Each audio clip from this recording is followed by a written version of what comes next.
नमस्कार, स्वागत आहे तुमचं सुषमाज किचनमध्ये।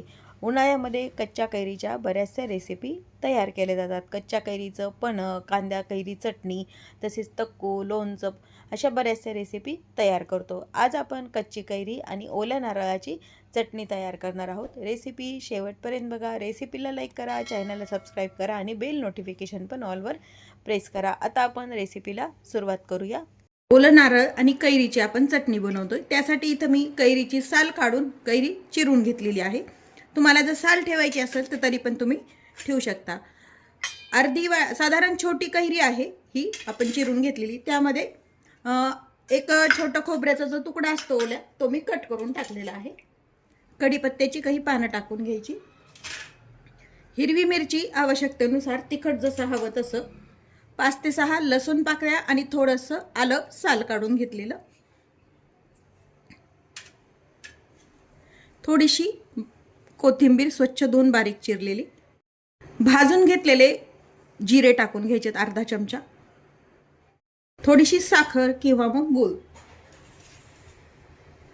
आवश्यकतेनुसार मीठ। आता मीठ वगैरे आपण टाकून घेतले। पल्स मोड वरती, साधारण फार बारीक नाही व फार जाड नाही असं हे आपल्याला मिक्सरला फिरवून घ्यायचंय।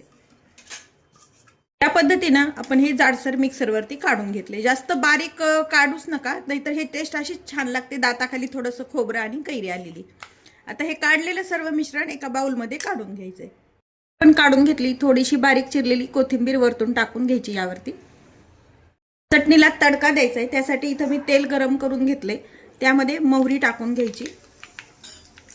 मोहरी छान तडतडली की यामध्ये अर्धा चमचा जिरं टाकून घ्यायचे।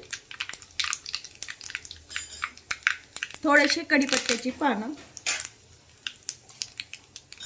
आणि थोडासा हिंग।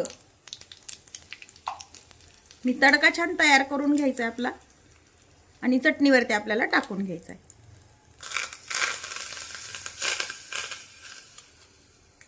आता हे सर्व मिक्स करून घ्यायचंय।